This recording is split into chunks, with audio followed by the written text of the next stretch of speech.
from New Jersey. It's the SNL Nerds, a show where two comics from New Jersey nerd out about Saturday Night Live. I'm your co-host, Darren Patterson. And I'm your co-host, John Trumbull. John Trumbull, how are you, sir? Hello. I'm doing all right. A little slightly sunburned, but otherwise okay. Oh, wow. You're out there hanging 10, catching rays out there on the beaches? Not intentionally. Like yesterday, I went and I did a caricature job. Our friend Natty Bumpercar, he got in touch with me and he was like, "Hey, I'm doing this street fair thing over in Cedar Grove, and you want to come and draw some caricatures for the people?" And I was like, "Yes, I could use the money because I am what is the word, broke." But then I overslept, so I had to leave the apartment in a rush. Didn't take any sunscreen, so I'm out there in the sun in a short sleeve shirt for like 4 hours, and not good. That is not good for someone of my complexion. John, didn't you learn anything from that Baz Luhrmann song from the late 90s? Well, I mean, I've learned so many things from Baz Luhrmann songs. Always wear sunscreen. Is that a Baz Luhrmann song? You don't remember that song? I think it was Baz Luhrmann. Like, always wear sunscreen. It was like a spoken word type of thing. No. I'm pretty sure it's going totally over my head, man. Oh, okay. All right. I'm gonna look.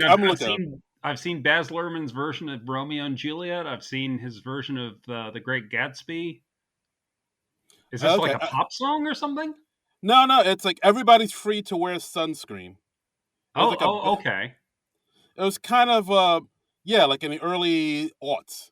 It was like kind of I don't want to say novelty song, but it kind of was. Was it like a disco type of thing, like a dance track? No. I think it was. Wait, hold on. All right. Here we go. Wear sunscreen. Essay written by. Oh yeah, spoken word in 1997 by Baz Luhrmann. Yeah, everybody's free to wear sunscreen, also known as a sunscreen song. And how do you know about this? It was a big hit. It was on the radio for a while. Huh. Okay. Yeah, I think it was in the.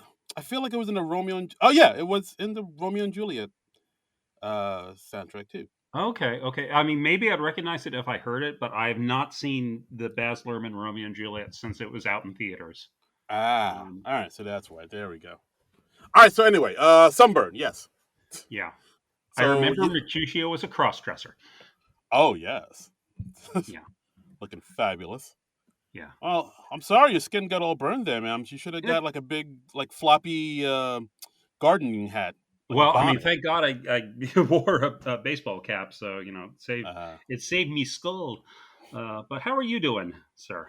Good. Living a life, chasing a dream, catching up on a lot of SNL related TV shows that have really returned. Yeah, well, tangentially related. Mm-hmm. The return of Better Call Saul, starring former SNL writer Bob Odenkirk. Yep, loving that. We got a new episode happening tonight that I'll be watching after we record this. Absolutely. New season of Barry with Mr. Bill Hader. Bill Hader, yes, doing a nice job. Haven't seen last night's episode yet. It's pretty dark. Yeah, I'm hearing that. Yeah, I got to work things out with the HBO Max people. So, I see. I changed my plan, and then like 3 days later, I go on there, and they're like, "You have to specify what plan you're on." And I'm like, "I did this 3 days ago. What's going on?" And oh dear. So we got a whole thing. Thing. Don't get me started on the HBO Max. Don't get me started. Yeah. We've actually, oddly enough, we have seen each other in person twice since the last episode of the podcast that we've recorded, which is kind of unusual these days because we still record remotely. Right, of course. At this point, I think just because we're just really don't want to leave our homes. I think we could record in the studio, but at this point, it's just like, it's just easier to roll out of bed and do this in our underwear. Yeah. And whatnot. Yeah. 100%. I watch a movie on my couch, and then I walk 6 feet over to my desk and record the podcast. It's so much easier. Yeah. No pants required. Yeah. I am wearing pants this week, though, because I care. Oh, I do. I am not because I do not. Okay, well, all right. Hee hee. So there's that mental image for you. Enjoy that, Yeah. folks. Hell yeah. Hey, what's up there, fellas? And yeah, like one of the times that we got together was actually because I had to borrow the DVD of this week's movie from you. This is something that we've never had happen to us before. We chose the movie we're doing this week, Mr. Saturday Night from 1992, starring and directed by Mr. Billy Crystal. And I was like, yeah, this will be great. This is topical because there's this Broadway version that just opened on Broadway on April 27th. Let's go back and watch the movie it's based on. This is so timely. This will be great. We can watch it on streaming or I can get it from my library. No, neither of Yeah. those things happened. Yeah. As John said, we're talking about Mr. Saturday Night. Yeah. Billy Crystal, big Billy Crystal film came out September 23rd, 1992. Had a budget of 43 mil, made 23 mil. So Yeah, yeah, this not a hit movie. Yeah, I remember Um, when this movie came out, and I was a kid, and yeah, I remember it being a big old bomberoo, and yeah, it was especially surprising that it was because this came out like hot on the heels of two huge films that Billy Crystal was in. This came out after When Harry Met Sally and City Slickers, two big box office blockbusters for Mr. Crystal, and so yeah, for yeah. So I mean, he did what you do when you get a lot of clout. You have a few hits under your belt. Is you do the passion project. You do the thing that you want to do. It's kind of like when Tom Hanks was really huge in the '90s. He was like, "I'm going to direct a movie. I'm going to do that thing you do," and that worked out well for him. That's a big cult movie to this day. Mr. Saturday Night, not so much. It's kind of, I don't want to say forgotten, but it's fallen down the memory hole a bit. Yeah, no, no, totally. Like to what you were saying before, like this film, it bombed when it came out, and we both had trouble finding a copy of this to watch. It is available Yeah. on DVD, but I mean, again, who has DVD players anymore except for you and I? I think we're the only two people left. Yeah, but I mean, we're relics, so Yes, that makes sense. exactly. Yeah, I was like, oh yeah, I'm sure we'll find it on streaming or something. And if not, I've never had trouble getting movies from the library. My library system did not have it at all. I Mm. found it's on Amazon Prime, but you have to buy it. And I was like, do I want to buy this movie for $12.99 and own it for the rest of my life? No, no, because I don't even know if I'm going to like this movie. Yeah, Billy Crystal's trying to get the money back that he lost on this movie, just one Amazon purchase at a time. I was like, I'm perfectly willing to rent the movie, but yeah, there did not seem to be a way for me to do that. So I had to contact you, and I was like, is there a way I could borrow the DVD from you after you watch it? Mm. And yeah, so we met up and we did the exchange of the DVD, and I've watched the movie now, so now we are equipped to talk about it with you. But it's weird that there's a Broadway musical based on this movie, and you can hardly find the movie anywhere. Yeah, that's what I'm saying. It's like, okay, so you're making a Broadway musical about a movie that bombed when it came out, a movie that not too many people remember, and Yeah, even if you had an interest in watching this, you couldn't watch the movie it's based on because it's not streaming anywhere.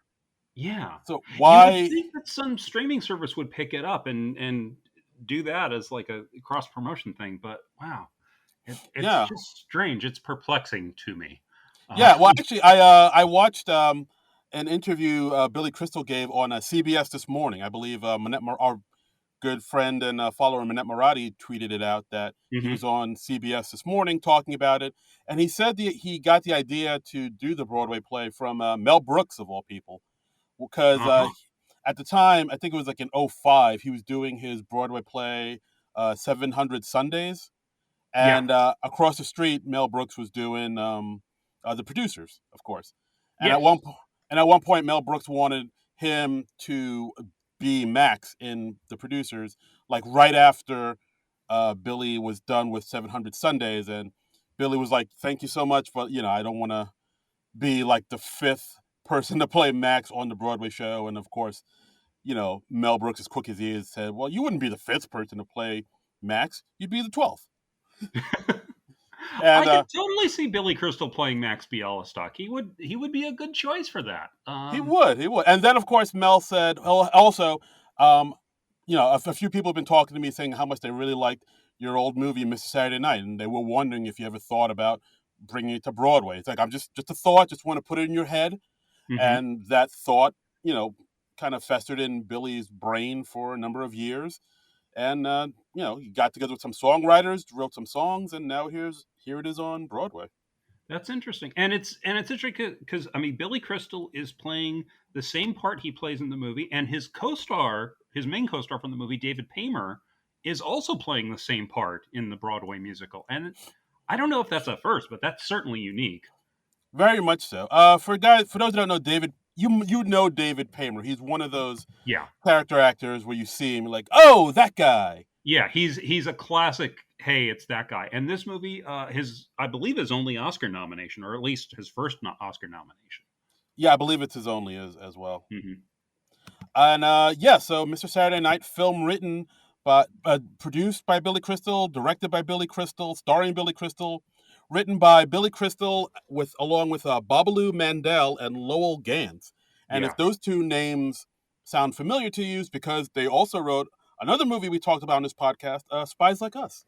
yeah, and didn't I think they also were writers on City Slickers, if I remember correctly. They wrote on City Slickers. They wrote Splash. They wrote Parenthood. They wrote A League of Their Own. They're no Yeah, slouches. yeah. I mean, and great names. I mean, Yeah. if you can be named Babalu and make a name for yourself in the business, I mean, you're living the dream. I mean, there's a very good chance I'll name my first child, boy or girl, Babalu. Sure. Yeah. And my wife will fight me on this. Well, bring it. Yeah, and she will be right to do so. Yes. Babalu Patterson. You don't like the sound of that? I love the sound of it. I'm just saying your wife is right to disagree, though. Yeah. Yeah, yeah, you're right. But yeah, this movie it's a veritable Billy Crystal palooza. So we got Billy Crystal, we got David Paymer. We also have Julie Warner playing Billy Crystal's wife. We have Helen Hunt in this, and we have Ron Silver, The late great Ron Silver. late great Ron Silver. Yeah, so good cast, a lot of cool people, and this is almost like a biopic of a fictional character. He's playing Buddy Young Jr., who's a stand-up comedian in the sort of Catskills Borscht Belt tradition. Yeah, like a Shecky Green, Don Rickles type. And I Yeah. do like the way I kind of like the angle they took with this because, like, yeah, it's a famous comedian, or a fictitious comedian, rather, but it's a Yeah. comedian who never really made it to the big time. Like, if you look Hmm. in the if you look throughout the movie, oh, excuse me, he's open for a number of people. Like, he opened for Jimmy Durante, he opened for Sinatra, but it seems like he never became a headliner. All, Yeah, they show like throughout the movie. I mean, it starts with like an older Buddy Young Jr., and then we have flashbacks interspersed throughout the movie of his life and his career, and we see how he got started in the business, how he met his wife, and all this, and certain highlights and lowlights of his career along the way. And I'd say like a big one is they have a flashback to when he was booked on Ed Sullivan, and he goes on the same night as the Beatles in 1964. And not just on the same night, he was right after the Beatles. yeah, that was rough. And they have that in there, so they got a little bit of the archival footage of the Beatles on Ed Sullivan in '64. And I know, because Ed Sullivan, it was like one of those big variety shows, and I think it was like an hour and a half or something like that. And they had a ton of acts. It wasn't just the Beatles on that episode. And I know they had the cast of Oliver performing, and Mm. and the guy playing the Artful Dodger was Davy Jones, who would be in the Oh, Monkees a few years later. oh, he's dreamy. He is dreamy. And Charlie Brill and his wife, whose name I'm blanking on, they also performed. They were like a comedy act, like a Nichols and May type of thing, I think. Oh, And nice. Frank Gorshin, who was a big impressionist, he also was one of the performers on the night the Right. Beatles performed on Ed and Sullivan. Frank Gorshin? Really? Frank Gorshin, the Riddler, Huh. his own self. Wow. How Yeah. about that? Hot dog. So tough gig. Yeah, very tough gig. And we also Yeah. see, as you said, like he goes on after the Beatles. Of course, the audience is filled with screaming, hollering teenagers. Hmm. Little bit of trivia: one of those teenagers was Billy Crystal's daughter, Lindsay. She I makes a little saw that. cameo. Yes. I mean, I didn't.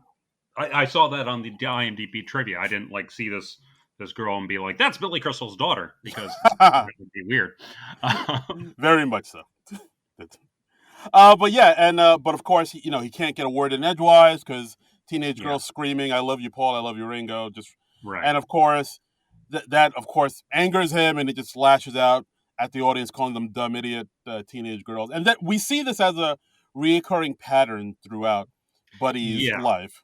Yeah. Like, Buddy has an anger problem, and he lashes out at people when things do not go his way, and we see him doing this over and over and over. And yeah, it's the movie. It's just under 2 hours. It seems like a longer movie somehow because I hmm. think partly because it's so episodic and it's like skipping all around his life, so it's covering a lot of ground. I mean, this thing spans decades. Yeah, and I think that's what Billy Crystal was trying to go for. He's trying to go for like this epic type of like big sprawling movie, like you said. It does hop around pretty much almost every aspect of his life. And yeah, we see, like you said, how he met his wife. We see his daughter. There was one thing I kind of dug where we see him getting, because at one point he does have his own show. He gets his own show, and he Hmm. says, we see him with his wife and daughter. They're backstage, and like they have like I think he asks his daughter to do like a little double take, which is like a little inside joke they have, Yeah, and we see her making faces and doing like a little double take, and he goes, needs work. And then you see that disappointed look on her daughter's face. It's like, yeah, oh, okay. He's because she's not too young to really know that her dad is joking. right. And which is another thing that happens on where he's on stage telling jokes about his wife, and like, oh, I caught my wife cheating with my best friend. And I was like, and it's an old joke he tells over and over again Yeah, throughout the movie, where and he over and over and over again. You hear yeah. that joke a lot. It's Look, as a comedian, I get it. I was like, yeah, Yeah, you gotta stick with the classics sometimes. And like, so yeah, he's telling this joke on stage about how he caught his wife with his best friend, and of course he says, "Boy," he's like, Murray, I can't believe it. I have to kiss her, but you? And yeah, of course, we go backstage and we see the daughter looking at her mom, saying, "Mom, is that true?" It's like, no, no, it's a joke. He's joking. yeah, And yeah, and then it follows up with him telling jokes about how dumb his daughter is. yeah. And then we see the look on her face, like, oh, I guess that's a And joke too. spoiler alert: Buddy and his daughter estranged later in life. You're like, Well, hey, how'd that happen? yeah. Oh, you grew up to be twice divorced and with a drug problem. Yeah, yeah. It's kind of a tough movie to watch in ways because like Buddy Young Jr. is not an especially appealing character. I didn't really enjoy spending a great deal of time with him. You know?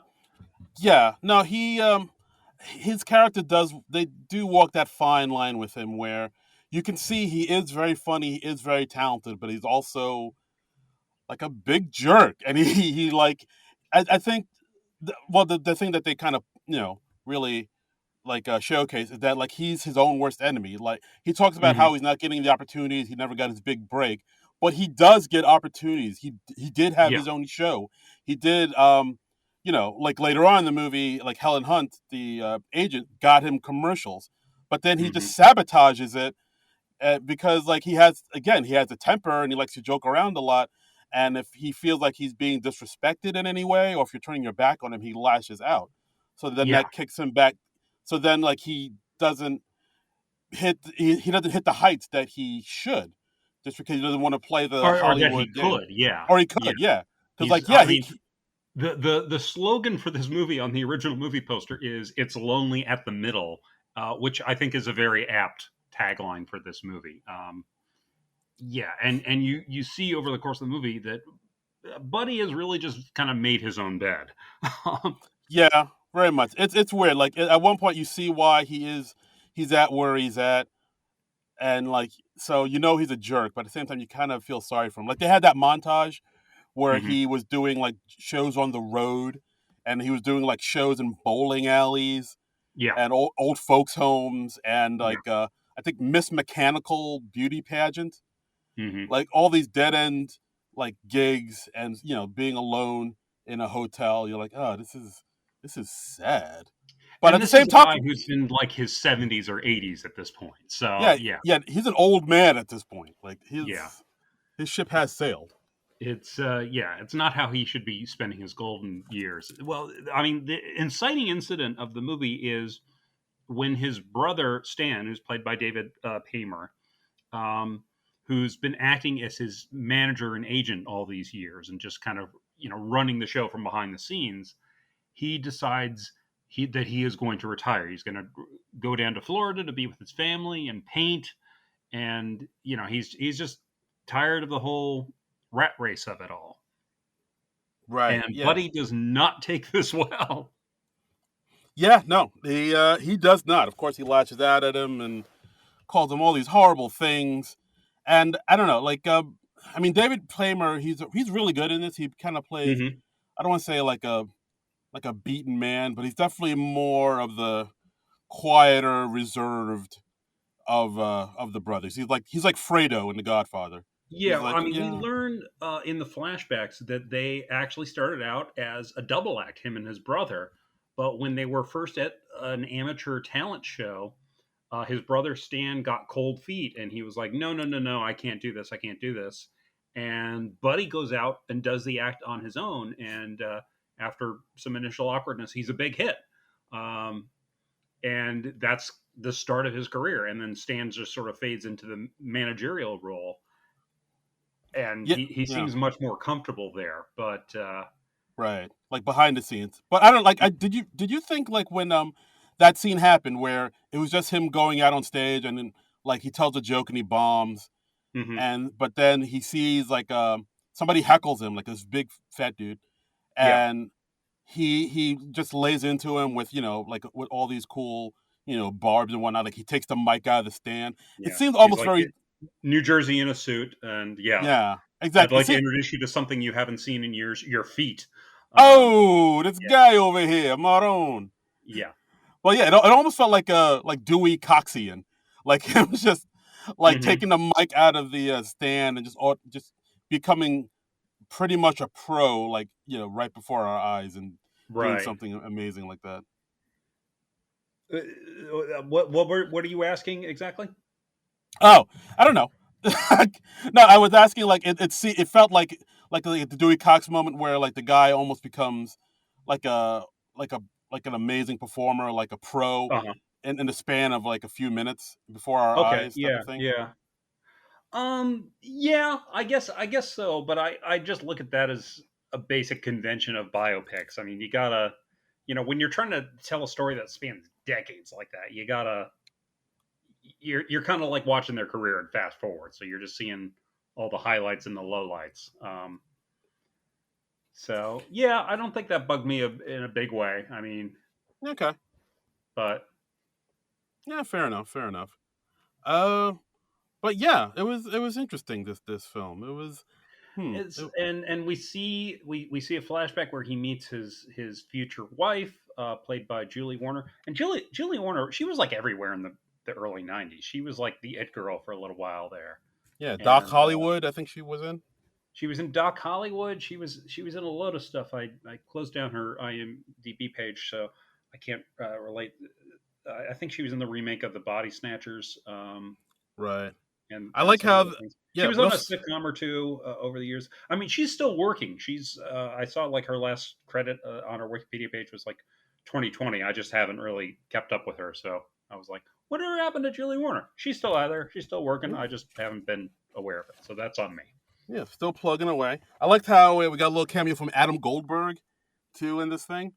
A young Adam Goldberg playing the brother of Julie Warner's character. Yeah, Yeah, the Hebrew Hammer. yeah. Did you see that movie? I did. Hmm. I It did. was really something. Folks, if you do not remember the Hebrew Hammer, it was like Shaft for Jews. He's playing like this Jewish private eye who's like a Jewish Shaft, and it's pretty funny as I recall. Yes, Lahayim. Yeah, But yeah, Adam yeah. Goldberg probably best remembered as Chandler's creepy roommate on Friends. I I think so. That's probably the biggest thing he's done. I mean, he's done He's tons of. he's also great in Fargo, the TV series. Oh right, yeah. Like he's done a ton of Yeah. movies and a ton of Yeah, TV I mean, movies. Adam Goldberg, he's become another one of those. Hey, it's that guy, but Yes. this is a very young Adam Goldberg here. But yeah, we see Buddy Young at a show in the Catskills. He's killing it. He's having a great night. And then he spots this young lady from the stage. And when he gets backstage, he says to his brother Stan, he's like, "Hey, table 8, girls. I think she's with her parents. Get her to come backstage. I want to meet her." Hmm. And we see Stan go out and like ask her to dance. He pretends he's like a pediatrician, I think. Yeah. Oh, he's a Which pediatrician. it greatly impresses her, the Jewish parents. Oh. And so he gets out on the dance floor, and then he tells her that he's really like a manager, and that his brother Buddy, who just killed on stage, wants to meet her. And and yeah, and then Buddy and Elaine really hit it off. Buddy likes her because she is funny in her own right, Hmm. and he's like, "Hey, how would you like to marry me and be in some not terribly convincing old age makeup in a few scenes?" And she was like, Yeah. "Yes, that sounds good to me. You know, you're good with looking like a 30-year-old woman in old age makeup to look like you're in your 60s or 70s." And she's like, "Yes, I am on board for that. Sign me up." I do. This, how'd you feel about the old age makeup in this movie? I feel like It's it wasn't quite all it could have been. oh, it definitely was not quite as. It was literally like they put silly putty on her face and just kind of stretched it out a bit. It Yeah, it was a little off putting. yeah. Like I was like, we should have maybe sprung for a better makeup artist or something, but it did not look great. I mean, I thought it was good in like the scenes where Billy Crystal's probably, I don't know, 40ish around this point. Yeah, he said he was Um, 43. 43. Okay, so he's 43. I think like it looked really good in the scenes where Billy Crystal's playing younger than his age at the time, and he's okay as an old man. But yeah, the makeup's not all it could have been. I think David Paymer's makeup was a little better. His was better. Yeah, Billy Crystal's makeup was all right, but yeah, Julie Warner's makeup was glaringly not great. It was just like, oh. I think it's just really tough to make a young, beautiful woman look like an older woman because the face changes so much with age. Yeah, that's very true. That's very true. And And also, with the Catskill show, they did some a little things in this Catskill show that I really kind of got a kick out of. Like when he's doing the show and he's killing, he's slaying, he sees one person there not laughing. So yeah, when he gets off stage, like that's the only thing he can think about, which is a very yeah, comedian thing to do. that is. We see the worst in everything. Like We're why did horrible people. why didn't that one guy laugh? What the fuck is his problem? And Stan was like, "What are you talking about? There were like 500 other people that were in hysterics. Yeah, but that So one what if guy. the guy from NBC didn't like your act?" And he's like, "What? That was a guy from NBC?" And he's like, no, but Mhm. See what I did there? see what I did there? Yeah. Yeah. I also liked how he was talking about how he riffed the joke about circumcision and like he didn't even know what he was saying. He's like, what was I was just saying shit. I don't even know what I said. And like Yeah. that's also a very comedian thing where like a lot of times when we're in the moment or on a podcast, we'll just Yeah. riff and say whatever. We don't even know what we're saying when we're all done. Yeah. Yeah. But I mean, we also learned that Buddy's a bit of a BS artist because after Stan retires in the present day, we see Buddy, he wants to keep getting gigs, and he's just lost this big cruise ship gig that he had. And he's like, that was my entire winter. I was going to be there for like 2 months. Um, and so he's looking to get new representation. We see him meet with an old friend of his, played by the late great Jerry Orbach. Um, Mm-hmm. Unfortunately, only one scene with Jerry Orbach. I was very disappointed by that. Oh, Because this movie, as with most things in life, needs more Jerry Orbach. more Orbach, more Yeah, Bach. I mean, Moorbach, yes. Hashtag Moorbach. Let's get that started. If you put that hashtag out, people will think you're just like a really big fan of Bach. Yes, yes. I mean, let's have Jerry Orbach as Bach. Sure. Orbach as Bach, Bach to Bach.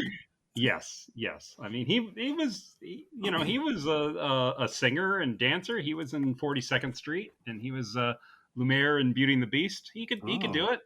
he's a song and dance man. Yeah, but I mean, Jerry Orbach is like an old friend of Buddy's from the old days, and he manages like this whole agency, and so Buddy needs new representation, so he meets up with him, and Jerry Orbach's character is like, "Yeah, great, well, we'll do something. I'll set you up. I'll take care of you. We'll do this. We're very excited about this," and we've already seen by this point in the movie the scene where Stan basically breaks up with Buddy, and he's like, "I just want to retire. I want to go down to Florida, spend time with my kids. I want to paint." And then, as Buddy is telling it to this prospective agent, he's like, "Oh yeah, I told him he should retire, and so I sent him down to Florida, and I bought him a house." And it's he always has to be the big man. Yeah, Um, and we because we've already seen that scene play out for real, we know that's not true. And then later we see him. He's supposed to have a subsequent meeting with Jerry Orbach's character at the Friars Club, and he's embellished the story even further. He's like, "Yeah, I bought him a house and a boat." And yeah.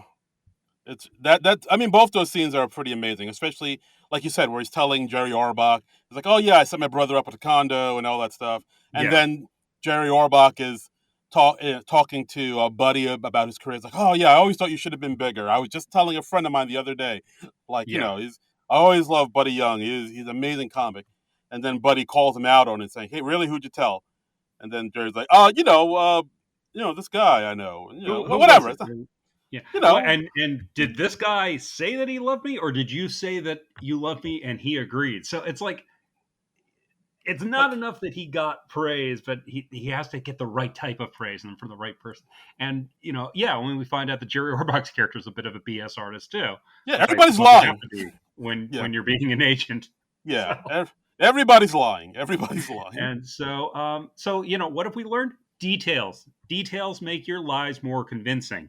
That's right. If you learn anything That's from this podcast, yes, learn how yes. to lie properly. Details. Learn how to lie properly. I mean, I was saying this to Michael J. Fox just the other day when we went to the deli. I said, Michael, I mean, people are not going to believe this unless I have more details in the story. You got to give me more details. I was just telling that exact same thing to my very good personal friend Terry Crews the other day. Mm-hmm. We were driving around Santa Monica in Right. my Your in my workout buddies. yeah, we work out, buddies. Yeah. I'm pushing weight now. I got like Yeah. five plates on each side, and You showed him how to do that peck dance thing. I That's did I did yeah. Terry got that from Darren. Darren doesn't like to brag, but Terry got that from Darren. I don't like to brag. I'll let him have it. I'm like Yeah. Ter. I call him Ter. I said Yeah. Ter.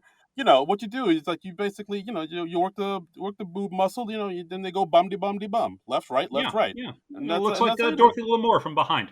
Exactly. Hey now, all right. Oh wow, that really took me off track. I'm sorry, I threw that in just to amuse you. That derailed me. Yes, that's the goal. Oh boy. I mean, and if you can derail your comedic scene partner, there is no greater gift in comedy, folks. Yes, and what? That was just for me. Good times, people. Good times. So what were we saying? Oh yeah, okay. Uh, Buddy needs new representation. right, so right. And yeah, so he's at the table at the Shriners with a bunch of his old buddies. the Friars, not the Shriners. The Friars, right? I said Shriners. They're different. You said Is there a Shriners, sir. different? Is there a difference? Shriners, they wear fezzes. Ah, And the Friars Club is the big comedians club. It's like it's a private club for comedians. Yeah. Got it. Okay. All right. And the Shriners, I think it's like a charitable organization. I just know they wear fezzes. Okay. They're not the ones that run the world. That's the Masons, right? Or That is the Masons, or some particular ethnicity if you're really racist. Illuminati. Wait, what happened now? Never mind. Okay. Yeah. All right. So yeah. So as we said, that he's meeting up with his friends. I recognize one of them. I think one of them was one of them like Sid Caesar or Shecky Sid Green. Caesar was there. Yeah, I didn't Ah, recognize the other two guys. The African American gentleman looked very familiar, but I couldn't quite place him. he kind of looked like They were Isaac from the Love Boat, but I know it wasn't him. no, it definitely wasn't him.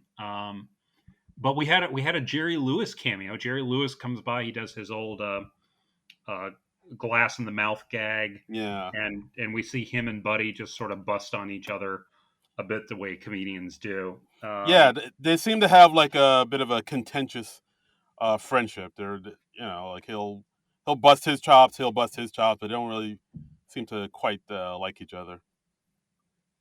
But that's the way very many comedians relate to each other. We're Mm. uncomfortable with sincere emotions, so we insult each other. Are we ever? Yeah.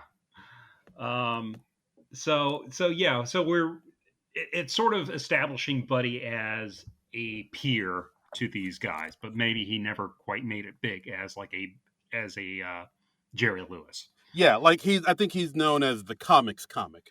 Mm-hmm. Mm-hmm. And yeah, so like as he's telling his friends the story about, oh yeah, Jerry I keep saying Jerry Orbach. He has his I character don't has an remember the character's name. He's Jerry Orbach. He's like yeah. Jerry Orbach begged me to let me take him on as my agent. Right. He's Phil Gussman, that's his name. well, okay, Phil. That's not as cool of a name as Jerry Orbach. He's No, Jerry Orbach. Damn it. you know what? I take it right back. He is Jerry. He's Orbach. Hashtag He's Morbach. Jerry Orbach. He's Lenny Briscoe. He's putting baby in the corner. Mm, You love know. it. He's, And yeah, so as all this is going it's Jerry on, Orbach. his name is Jerry Orbach.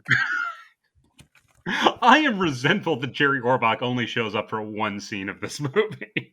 Yeah. I wanted way more Jerry Orbach, and when I saw how high he was built, I was excited.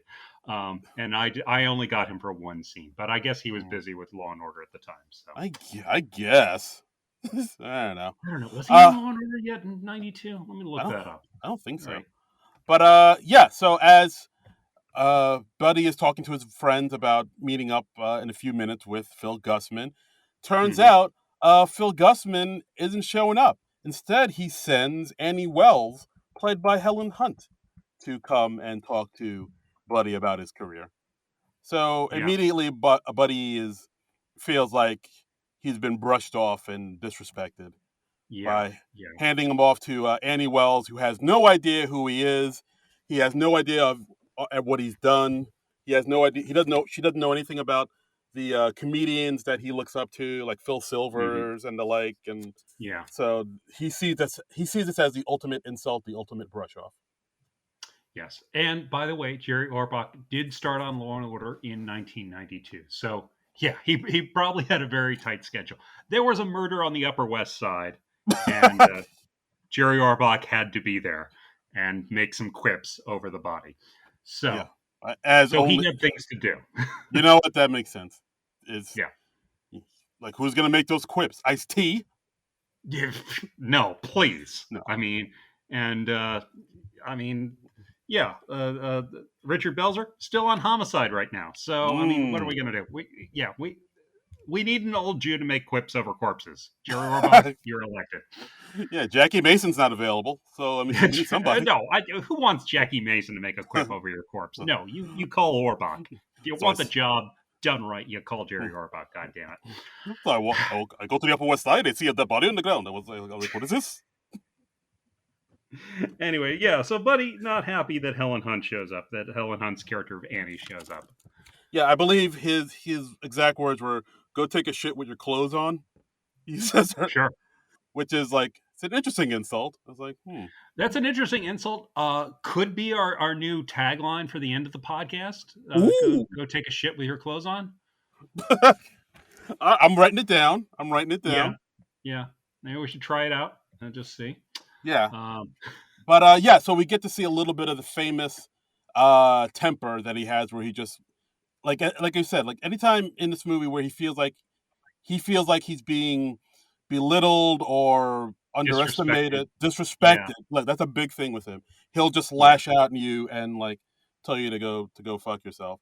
And we see a big uh, example of that when he has his own show, and he says something that gets his entire show canceled. Where because apparently his show is like falling in the ratings, and like Hmm. he's screaming at his brother about it. He's Yeah, firing a it goes from number 3 in the ratings down to number 36 in the ratings over a course of, I don't know if it was a few weeks or a few months. They're vague about it. But right, he's up against Davy Crockett, which is the big hit show of the, I think, the late 50s that was on. And everybody was wearing like the Davy Crockett coonskin caps. Those were the big trend.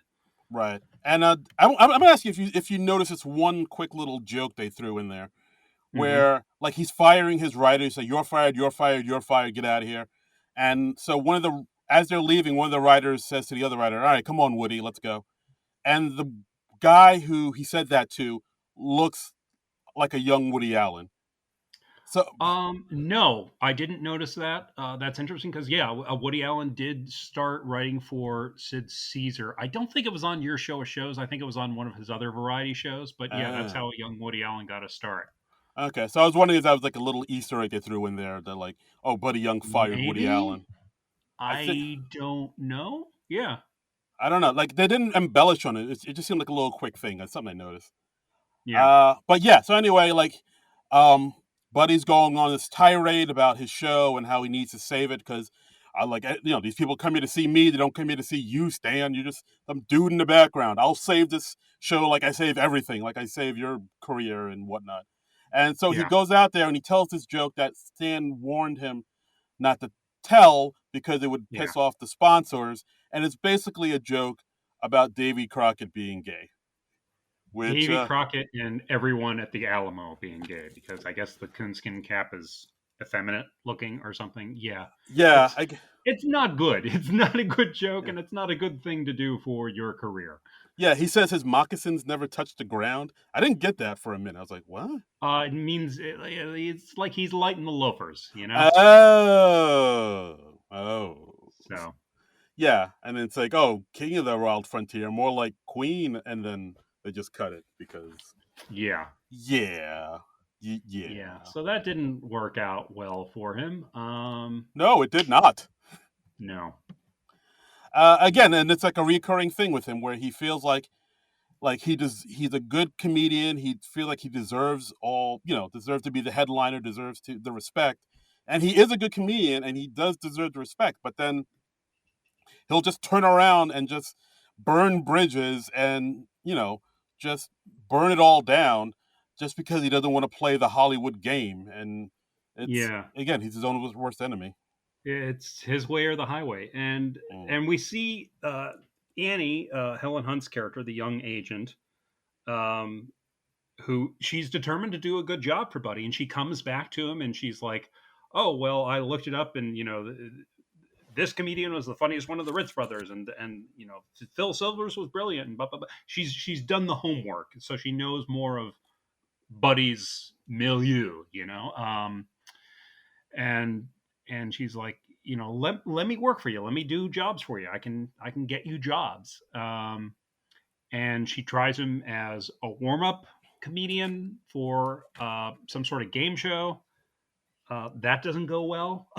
Yeah, because was that Shadow Stevens? Am I That nuts? was Shadow Stevens. Shadow Stevens, I don't think he even had any dialogue, but we see Shadow Stevens, the DJ and actor, as as the host of this game show, and Buddy has to introduce him. And Shadow Stevens, he has like sort of this long mane of blonde hair, and the job of a warm up comedian is just to kind of get the TV studio audience energized and excited about the show so that the hosts can feed off that energy. And Buddy brings him out by saying, like, well, when he comes out, I want everyone to say, hey, Pete, what's with your fucking hair? And everybody in the audience like, oh my, oh dear. Yeah. Yeah. Sauce? Yeah. Is it weird that I knew Shadow Stevens on site like as soon as I saw him? No, Like, no. I mean, Shadow Stevens is popped up in a lot of stuff. I remember he was on that sitcom that was adapted from Dave Barry's writing with Harry Anderson. Uh, oh, wow, I don't know that. I don't I remember what exactly it was called. It was like Dave something. It oh, ran okay. for a few years. All right. I just knew him from Hollywood Squares. That's Oh my. yeah, he did pop up on Hollywood. He was like a regular on that. I'm Dave's Shadow World was the Stevens. name of that show. It Dave's World. Oh yeah, I do remember Dave's World. Yeah. it started in 1993, ran for 4 seasons. So yeah, it's a post Night Court Harry Anderson, Oh and man. yeah, it was a cute show. Yeah, yeah, not too shabby. Yeah, But yeah, it's like you said. Like so, Helen Hunt gets him some work, but again, he just likes to sabotage it because he's a comedian yeah. and he likes to make fun of everything and he doesn't. He just likes to push people to the edge. Hmm. So she also gets him like a Depends commercial, Yeah. and that again doesn't go well because he's making jokes about bladder and poo poo. Yeah, I mean, well, it's supposed to be just like a straight roll about how this old man that he's playing is now doesn't have to worry at this party that he's at because he's got the Depends, and Yeah, Buddy just cannot resist making a joke out of it, and that costs him the job. right. In his defense, you mean making a commercial about Depends, you got to make it's poop. You got to make a few jokes about it. How can you not? Well, I mean, You know, that's kind of a humiliating thing to I get, be at in your career. I Yeah, get, I mean, yeah, this. come on, yeah. Oops, I crapped my pants. Yeah, exactly. And yeah, and also Starring Sam Waterston, who is also on Law and Order with Jerry Orbach. It all comes back to Orbach, ladies and gentlemen. all all roads lead to Orbach. Hashtag more Bach. We've said it over and over and over again. It's Jerry Orbach's world. We just live in it. It's all about the Orbach, baby. What you want to do? uh, yeah, and I'm pretty sure the director of that Depends commercial was that the dad from Mork and Mindy? I feel like it was, but Yes, I think it was because I remember seeing Conrad Janis's name in the closing credits, and I was like, oh, where was he? And yeah, so that makes sense. That tracks. yep, that tracks. So yeah, so she's trying to get him work, and we also have a very sad scene when Buddy Young's mom passes away, and we see like and that's another thing I think I kind of think this movie needed more of, even though it did give a good sense of his life and where he was. It didn't give too much of a background about how his relationship with his mom and his parents. Like I know they said his Yeah, I mean, like you can tell that his mother and his family it was like a really big thing in his life. Um, but yeah, they don't really delve into what his relationship with his mom was like. I mean, he's obviously very sad when she passes away. They say she was 92, and yeah, it hits Buddy and Stan very hard because it's always tough to lose a parent, no matter what the circumstances. Uh, but yeah, the main thing we know about his mother is that she cooked a lot and that she had these very fat arms that shook when she laughed. yeah, and that's I think that the movie could have gone into the relationship between him and his mom a little bit more, just so like when she does pass away, like it hits a little bit more. And it's a little bit more impactful. Like they do have that one scene where when he's on the road, he visits his mom in the hospital, and like he's like talking to his mom. I think her mom was like resting or kind of Right. in a comatose state at that point.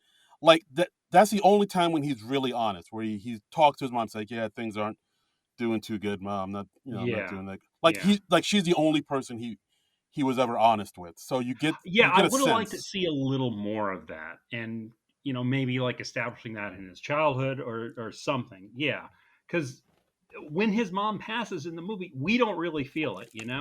Right. No, absolutely. We get And that it's important for Buddy and Stan, but yeah, we don't really. We just kind of take their word for it that she was important to him. Oh, by the way, I'm just seeing now on the Wikipedia page the comedians who appeared in the Friars Club scene were Jerry Lewis, of course, Carl Ballantine, Slappy White, and Jackie Gale. Slappy White, that was the name. Slappy White was the African American guy. No, no, he was the dude in the middle. I think that I kind of recognize, but I didn't. Okay. But Slappy White sounds familiar. And okay, and it wasn't Sid Caesar; it was Carl Ballantine. I could have sworn that was Yeah, Sid Caesar, but they yeah, look a lot alike. So, okay, all right. all right. But yeah, like I think we needed more background about the relationship between him and his mom, just so the death scene, the funeral was more impactful. Definitely, definitely. Absolutely, I totally agree with you there. absolutely. And yeah, so like he's down in the dumps about that, and of course his brother Stan comes up for the funeral. Because Stan went down to Florida, now he's back in New York, and then the two of Yeah, them kind of and they're kind of estranged at this point. I mean, Buddy is he feels like he's been betrayed by Stan because Stan chose to retire and enjoy his golden years. yeah, like enjoy the rest of your life. What are you nuts? But you could be getting me a drink after my show. Don't you understand what you're giving up? You could be calling me a cab in Poughkeepsie in the dead of winter. Yeah. Doesn't that sound nice? I mean, why wouldn't you want to do that? Yeah. You don't you don't want to go fetch me a tuna sandwich in Tacoma or whatever? I Uh, mean, that is appealing just because of the alliteration alone. yeah, that's hey, tuna salad in Tacoma. I could go for a nice tuna salad right Oh, now. Actually, ooh, yeah, mm, that does sound tasty. mm, Um, mm-hmm. All right, anyway, all right, focus, barrel through. focus. Tuna after. So he's yeah, and then he gets another career opportunity that Annie has set up for him. Is there's a big time Hollywood director played by Ron Silver, Larry Meyerson, who's I don't know if he's supposed to be an equivalent of somebody. In Roger Ebert's review, he called him a Steven Spielberg type filmmaker. I don't know where Ebert was getting that, but Because he you had know a he's because he had a beard. I guess. maybe because he had a beard. He has a beard, and Mm. and he is Jewish, so therefore Steven Spielberg. Bearded, I Jewish. don't know. I don't know. Um, yeah, but he's a top director, and he's got a new film, and he's got a part in it for an older uh, comic that is named Buddy, and he actually wrote it for Buddy Young Jr. And but he thought that Buddy Young had passed away at this point. Yeah, So, I thought he so was he's very dead. excited to meet with him and have him possibly play this part. Right. And Buddy's like, "Yeah, this will be perfect. This will be my big comeback role. Yeah." Right, right. So, yeah, so they have the meeting, and Buddy riffs. He's really funny, Yeah, and yeah, no, like it's pretty much like a done deal. And then they're like, yeah, you just need to come and audition, and I really want you to have this. And yeah. so Buddy's like, yes, he has. It looks like he's about to make it. This is his big things, and so he asks. Everything's coming up, Buddy. Yeah, so he asks his brother Stan to stick around in New York for a while, help him prepare for this role. Stan doesn't want to do it because it's his grandson's birthday coming up, but Buddy convinced him, no, just stay here and help me with this. And he's like, all right, I'll help you with the audition. Yeah, Cut to they don't show him prepare for the role. They just cut right to the audition in the next scene. Uh, yeah. We maybe could have used a little more build up there. yeah, a little more build up would have been nice. And so it's him, it's Buddy, it's Stan and Annie, the agent. They go into the Yeah, audition room. They're like, "Hey, we're here. We're ready to audition. I know this backwards and forwards. I'm ready to go." And then we see the director um, and a few other people at his side, and they say, "Yeah, I'm sorry to have to do this to you, but we've already promised the role to Walter Matthau. We originally gave it to him. He didn't. He passed on it, but now we heard from his agent, and he changed his mind, and now he wants it. So yeah, he's gonna get it. So sorry about this." But we have this other part you can read called Doctor, yeah. And and it sounds like a decent part. It's like, oh, he's in 3 scenes, and which is more scenes than Jerry Orbach is in this movie. Uh, wow, just saying, just saying. wow, John, I'm he just saying, when you have Jerry Orbach, you put him in your movie as much as humanly possible. John, he's fighting crime on the Upper West Side, making quips over the dead. He I understand that. I understand that. And he. then at the end of the day, that is the best place for Jerry Orbach. Yes, he's only one man. I know. I just want to see more Jerry Orbach in life, in general. Um, Hashtag Morbach. Hashtag Morbach. He's a delight.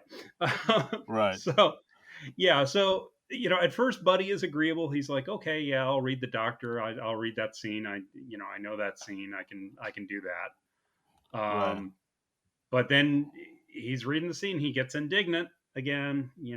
He's sabotaging himself again. Yeah. Is Cause like what he does. yeah, cause as he's reading it, he's like, no, this isn't right. Like like that other part, the grandfather part, the Walter Matthau, that's my role. Like Yeah, I earned it. I deserve it. I know it backwards and forwards. It's for me. And then of yeah. course the director's like, yeah, it's just a business, man. This is how it goes. I'm really sorry. This is just, and then I understand Buddy's viewpoint because it is fucked up that they just gave the role to another dude like that. But I also understand it is part of business, but it sucks Yeah, that he has I to mean go. it stinks, but Walter Matthau is a star, Yeah, so you totally get why they go with Walter Matthau, and right. yeah, Yeah, but I think it's also a thing like he spent years being a good comedian and he's paid his dues and he knows he's good. So he just feels like, well, I'm good at this. I know I'm good at this. So just give me the opportunities to to shine and I think he kind of feels like he's just not getting his due at this point. He's getting passed over I mean because of he the feels like business. he's owed it at this point. Yeah, exactly, very much so. Yeah, But which I mean that's just the reality of show business. yeah. Nobody's really owed anything, and Hmm. it's like Clint Eastwood says in Unforgiven, deserves got nothing to do with it. Oh wow. It's it's just so much of it is luck and so much of it is random chance, and Yeah. yeah. Ooh, wow, it's getting depressing.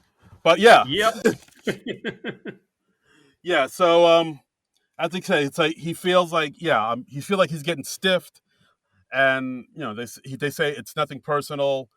This is it's the business. It is what it is, and like he just again storms out. He says to the director, "Hey, it's no big deal. It's nothing personal. But this Yeah. if I don't get the role you gave to Matthew, I don't want to do this. I'm not doing it." And then Right. he just walks out, and And he it's gets oof. into a big blow up with his brother Stan on the way out. Stan like actually grabs Buddy and like pushes him down the stairs a little bit. Not like where he tumbles all down the stairs, but he kind of jostles him a bit, and he goes down a couple stairs. So don't worry, he's okay. It's not life threatening, but Right, he's like, you exactly. always do this to me. Right, yeah, like And yeah, exactly. You get my hopes up, and then you just you blow up everything, and I gotta clean the pieces up. right, And you burn the bridge behind you, I think he says. yes, I think he says you are where you are because of who you are. Yeah, that's a good line. That's Yeah, a good yeah, line. not bad. And then of course, now that Stan yelled at him, Buddy yells back saying, basically how he gave him a life, basically, and Yeah, like and how like he's always known that he's never had the guts to be on stage with Buddy and do what Buddy does. So he wanted him to be near it, to be close to it. That's why he wanted him to be his agent and be his right hand man. Because like he always knew like he didn't have what it takes to be on stage, but he wants to be near the action, near the excitement that Buddy provides. And then of course they throw in like a little thing in there about like how Buddy has always known that Stan has always had a crush on his wife, which is it's a little below the belt, I guess. yeah. I mean, they don't. The only place they ever really hinted that is in the first scene where of the scene where they first meet her, and yeah, you get a feeling that Stan might have liked Elaine, but then but Buddy saw her first, I suppose, Yeah, and but they never do anything with it after that. You don't see Stan looking regretful at the wedding or anything like that, or at least right. I didn't see that. No, yeah, no. It's just, but there was a thing like you said when they met in the Catskills, like I mean, Julie Warner, hey. Yep, yep, But yeah, but definitely she was more interested in talking and hooking up with Buddy than him. So it was like, sure. yeah, he got passed over. He's the splashier guy, but Yes, absolutely. um, yeah. So they have a big to do, and yeah, and Buddy, and that's kind of what it seems to finally reach Buddy after all these years. He realizes, oh yeah, I have been kind of an ass for Yeah, for 40 odd years. um, it's like, oh, have I been wrong this whole time? Huh? Huh? which I and this is something I did read Roger Ebert's review of this, and Roger Ebert didn't really buy that ending. Yeah, actually, well, no, you talk about because actually I Yeah, saw on because I did a quick search on YouTube and I saw yeah. on YouTube they have a whole episode of Siskel and Ebert where they talk about this movie. Oh yeah, well, I mean that is what they did. Yeah, yeah, What he says in his print review, he says what doesn't really work in this film is the change of heart, which is obligatory, I guess, in all showbiz films, and comes when Bunny has an awakening and realizes he has not been a nice guy. My notion is anyone who's been an SOB until the age of 70 is unlikely to reform. And so the quote unquote happy ending is unhappy because it's not convincing. A truly poignant ending would have cheered me more. And yeah, I agree with that. yeah. Um, That's the thing about this movie. It does have like a lot of kind of cheesy, schmaltzy moments here yeah, and there. Like towards the end of this film where he tries to reconcile with his daughter and he yeah, gives her the money that his mom left him. Um, yeah. actually, the money was his mom, but the mom. I think the money is something that It's like $13,000, and right. he hands the check to his daughter, and she says, "Oh, this is made out to you." And Buddy tells like a white lie, and he's like, "Oh well, when she gave that to me, I was still like your conservator because of the trouble that you had." He makes some cracks earlier in the movie about her having a drug problem, I think, or Yeah, she's recovering, I believe. yeah, she's had some troubles in her life, and we don't delve into that very much at all. We just kind of hear about it in passing from mostly insults that Buddy says. Yeah, a Um, lot of insults. a lot of insults, I and keyed. yeah, but so he's doing this sort of white lie about this, Yeah, and so he gives her the money, and she's like, "Well, thanks, Dad. This will really help me out a lot." And yeah, yeah, but I really think Roger Ebert was right. If you've been an SOB until the age of 70, you are unlikely to reform. And yeah. I think the entire country knows that Oh, lesson absolutely. now. Mm. Uh, Sometimes you don't grow into a job. yeah. Sometimes you just stay the same jerk you are, or you were, and you stay that way till you die. Yep. Uh-huh.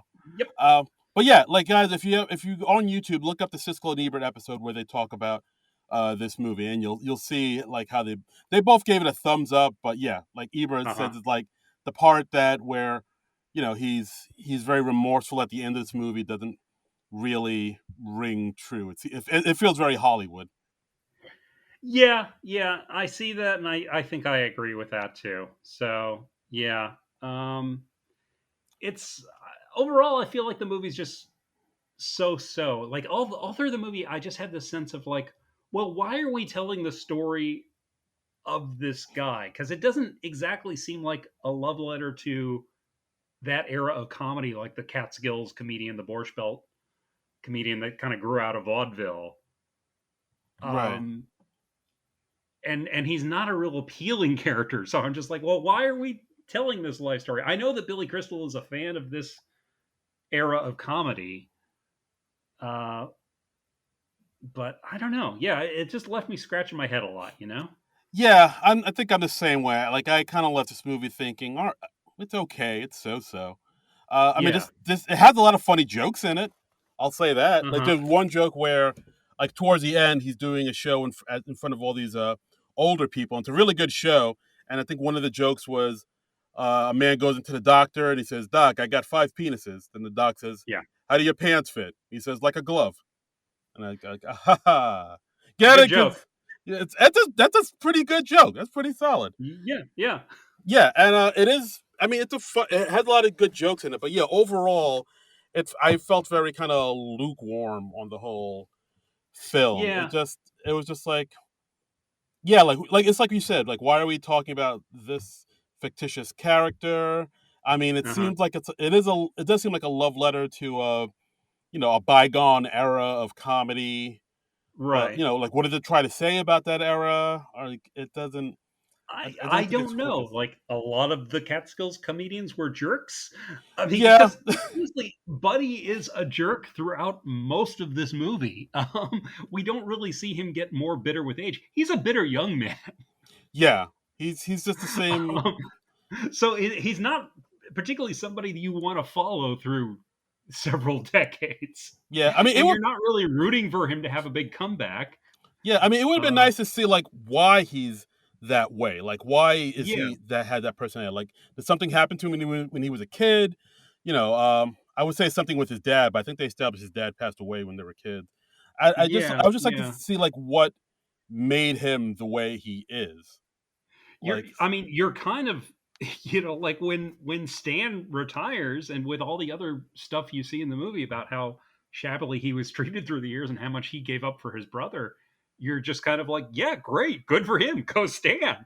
Um, yeah, it might have been more interesting to tell the movie more from Stan's point of view, yeah. of I mean, I know Siskel said in the YouTube video that I saw, like, he really liked David Paymer's performance. Like, I think he said yeah, he was so on the movie, but Paymer, his performance, like, really, like, turned him around on a lot of it. Like, yeah, I think he gave it like a moderate thumbs up mostly because of Paymer. right.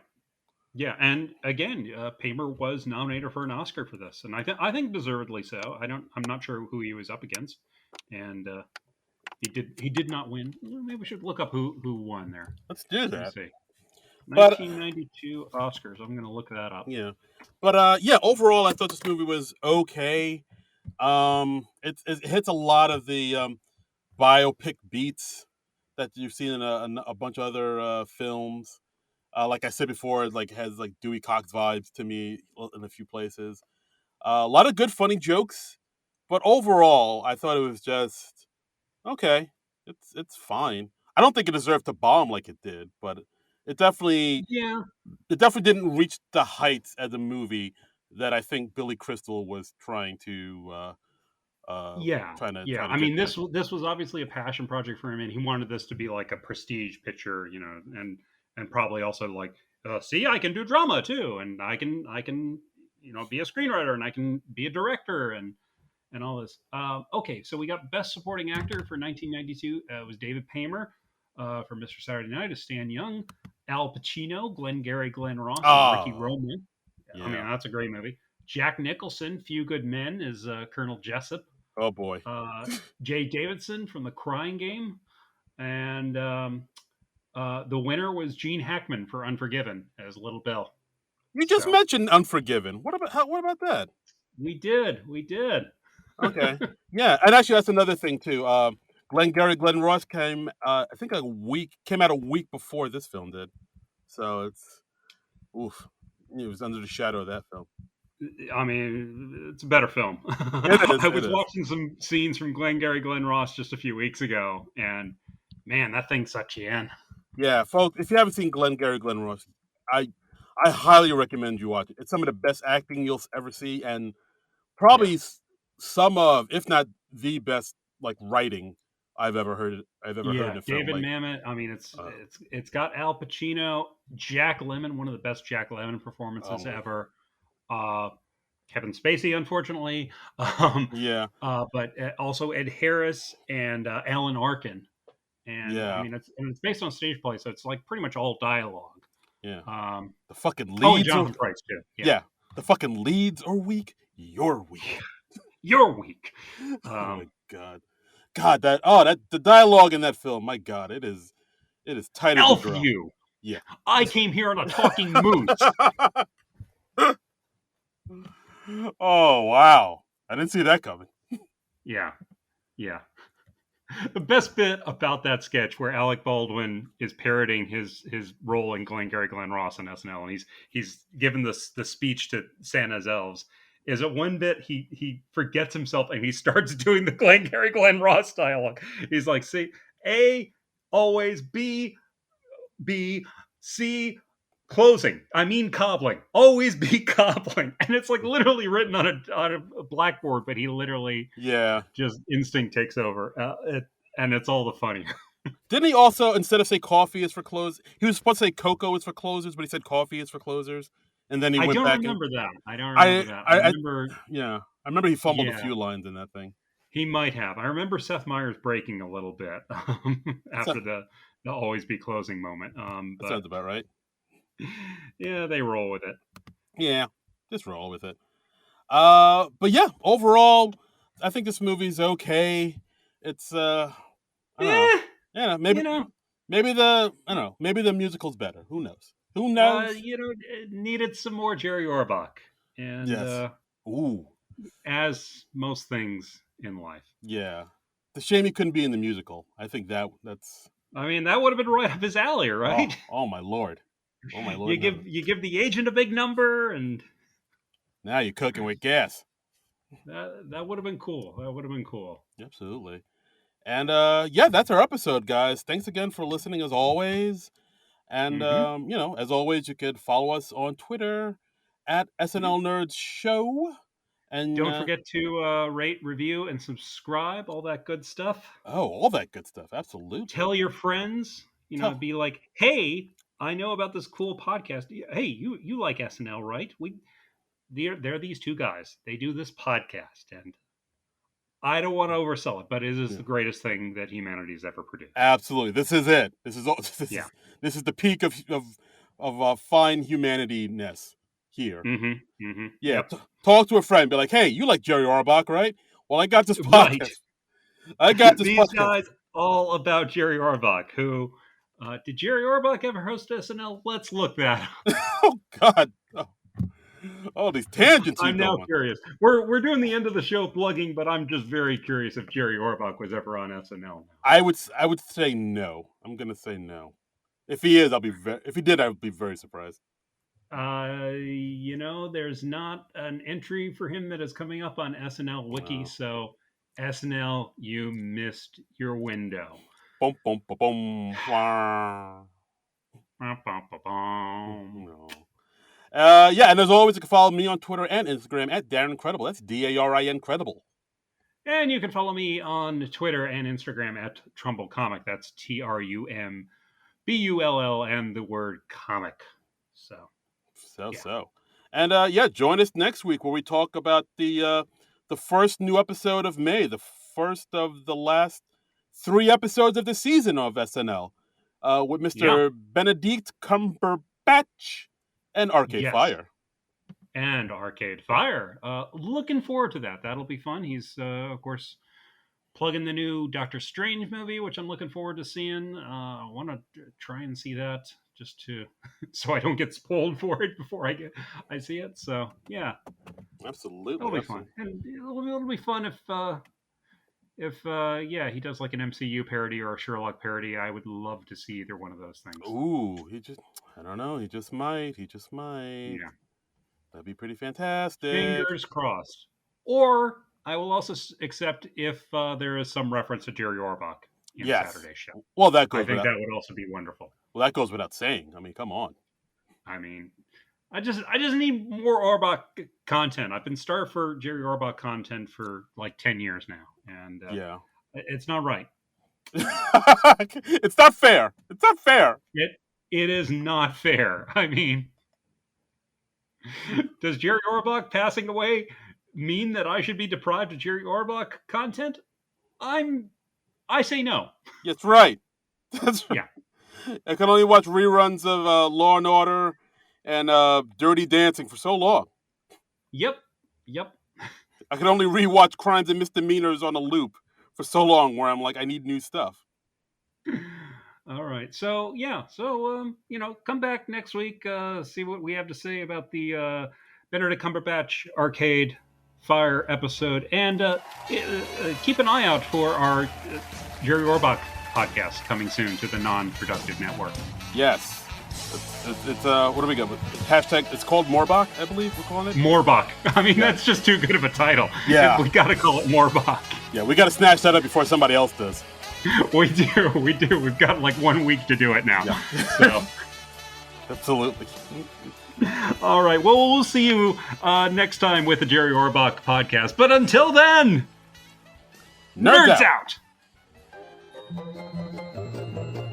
This has been a non-productive media presentation. Executive producer Frank Hablawi. This program and many others like it on the Non-Productive Network is distributed under a Creative Commons Attribution Non-Commercial No Derivatives license. Please share it, but ask before trying to change it or sell it. For more information, visit non-productive.com.